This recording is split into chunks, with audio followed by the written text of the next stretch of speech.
Cake Labs Wallet App. The pros, the cons. The Cake Labs Wallet app is making waves for its focus on privacy, control, and accessibility in the crypto world. But what sets it apart, and what should users watch out for?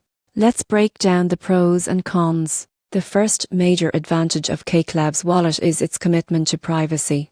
It's built with Monero integration at its core, one of the most privacy-focused cryptocurrencies in existence. That means your transactions are hidden by design, giving you maximum confidentiality. Next, Cake Labs supports multi-coin management, so you can hold not only Monero but also Bitcoin, Litecoin, and other major assets in one secure place. Unlike many privacy wallets, it's beginner-friendly and cleanly designed for everyday use. Another standout feature is self-custody.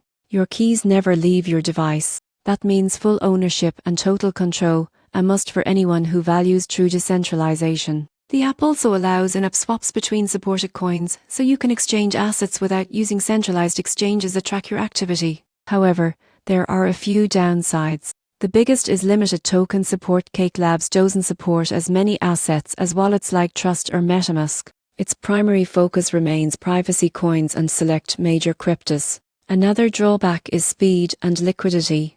Because of its privacy-first nature, transactions may take longer to confirm, and swap rates might not always be as competitive as centralized alternatives. And finally, learning curve. While it's easier than most privacy wallets, beginners might still find it more complex than mainstream crypto apps. In conclusion, the Cake Labs Wallet app is ideal for users who prioritize privacy, independence, and transparency. The surprising truth? It's not trying to be flashy or overloaded with features. It's built to protect what matters most, your financial freedom.